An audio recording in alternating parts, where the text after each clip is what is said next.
സാമൂഹ്യ സുരക്ഷ പെൻഷൻ ഗുണഭോക്താക്കൾക്കും ഇതോടൊപ്പം തന്നെ ക്ഷേമനിധി പെൻഷനുകൾ വാങ്ങുന്നവർക്കും വളരെ ആശ്വാസകരമായ ഒരു അറിയിപ്പാണ് സംസ്ഥാന സർക്കാരിന്റെ ഭാഗത്തു നിന്നും പുറത്തു വന്നിരിക്കുന്നത്. നിലവിൽ ഫെബ്രുവരി മാസം 3 വിതരണം അവസാനിക്കുന്ന രീതിയിലാണ് സംസ്ഥാനത്തെ സാമൂഹ്യ സുരക്ഷാ പെൻഷൻ ജനുവരി മാസത്തിലെ തനത് പെൻഷനും 4 ഗഡു കുടിശ്ശികയിൽ 1 ഗഡു കൂടി സംസ്ഥാന സർക്കാർ വിതരണം ആരംഭിച്ചിരിക്കുന്നത്. ഈ സാഹചര്യത്തിലാണ് പെൻഷൻ ഗുണഭോക്താക്കൾക്ക് വീണ്ടും ആശ്വാസ വാർത്ത എത്തിയിരിക്കുന്നത്. ഇന്ദിരാഗാന്ധി ദേശീയ വാർദ്ധക്യകാല പെൻഷൻ, വിധവാ പെൻഷൻ, ഭിന്നശേഷി പെൻഷൻ, കർഷക തൊഴിലാളി പെൻഷനുകൾ, അവിവാഹിത പെൻഷനുകൾ, വിവിധ ക്ഷേമനിധി ബോർഡുകൾ വഴി ലഭിക്കുന്ന പെൻഷൻ ഗുണഭോക്താക്കൾ എന്നിവർക്ക് ആനുകൂല്യം എത്തിച്ചേരും. ഫെബ്രുവരി 7 അവതരിപ്പിക്കാൻ പോകുന്ന ബജറ്റിൽ പെൻഷൻ ഗുണഭോക്താക്കളെ സംബന്ധിച്ചിടത്തോളം പെൻഷൻ തുകയിൽ വർധനവും പെൻഷൻ കുടിശ്ശിക തീർത്ത് വിതരണം ചെയ്യുന്നത് സംബന്ധിച്ചുള്ള സുപ്രധാന തീരുമാനങ്ങളും വരാൻ പോകുമ്പോഴാണ് ആശ്വാസ വാർത്ത എത്തിയിരിക്കുന്നത്. പെൻഷൻ ഗുണഭോക്താക്കൾക്ക് നിലവിൽ കുടിശ്ശികയായിരിക്കുന്ന 4700 രൂപ വീതം പെൻഷൻ തുക വിവിധ ഘട്ടങ്ങളിലായി വിതരണം ആരംഭിക്കുന്നു. 2 ഗഡു കുടിശ്ശിക ഈ സാമ്പത്തിക വർഷം ആരംഭിക്കുമ്പോൾ തന്നെ വിതരണം ചെയ്യുമെന്ന് ധനമന്ത്രി കെ.എൻ. ബാലഗോപാൽ വാർത്താ സമ്മേളനത്തിൽ അറിയിച്ചു. ഇതോടൊപ്പം തന്നെ സംസ്ഥാനത്ത് പെൻഷൻ, ശമ്പളം, ക്ഷേമ പെൻഷൻ, മറ്റ് ആനുകൂല്യങ്ങൾ വിതരണം ചെയ്യുന്നതിലേക്കായി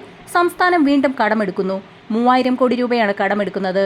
കടപ്പത്രം പുറപ്പെടുവിക്കുന്നതിനായുള്ള ലേലം റിസർവ് ബാങ്കിന്റെ മുംബൈ ഫോർട്ട് ഓഫീസിൽ ഇ-കുബേർ സംവിധാനം വഴി നടക്കുമെന്ന് ധനമന്ത്രി കെ.എൻ. ബാലഗോപാൽ അറിയിച്ചു. ബജറ്റ് അവതരണത്തോടനുബന്ധിച്ച് വിവിധ മേഖലകളിലേക്കുള്ള കുടിശ്ശികകൾ നൽകുന്നതിനും പെൻഷനും മറ്റ് ആനുകൂല്യങ്ങളും ശമ്പളവും ഉൾപ്പെടെ വിതരണം ചെയ്യുന്നതിലേക്കുമാണ് കടമെടുപ്പ്. 3000 കോടി കൂടി കടമെടുക്കാൻ അനുമതി കിട്ടിയതോടെ ഈ സാമ്പത്തിക വർഷത്തെ കടമെടുപ്പ് 39,000 കോടിയായി ഉയരും. അതേസമയം ബജറ്റിൽ പെൻഷൻ തുകയിൽ 100 രൂപയുടെ വരെ വർധന ഉണ്ടാകുമെന്നുള്ള സൂചനകൾ നേരത്തെ പുറത്തുവന്നിരുന്നു. തുക വർധനവ് സംസ്ഥാന സർക്കാരിന് കടുത്ത ബാധ്യതയാകുമെന്നുള്ള സാമ്പത്തിക വിദഗ്ധരുടെ ഉപദേശങ്ങൾ പോലും വകവയ്ക്കാതെ വരാൻ പോകുന്ന തെരഞ്ഞെടുപ്പുകൾ മുൻപിൽ കണ്ടുകൊണ്ട് ബജറ്റ് കൂടുതൽ ജനകീയമാക്കാനാണ് സംസ്ഥാന സർക്കാരിന്റെ നീക്കം. പെൻഷൻ കുടിശ്ശിക വിതരണം ചെയ്യുന്നതും പെൻഷൻ തുകയിൽ വർധനവ് വരുത്തുന്നതും ഗുണഭോക്താക്കളെ സംബന്ധിച്ചിടത്തോളം ആശ്വാസകരമായി തീരും.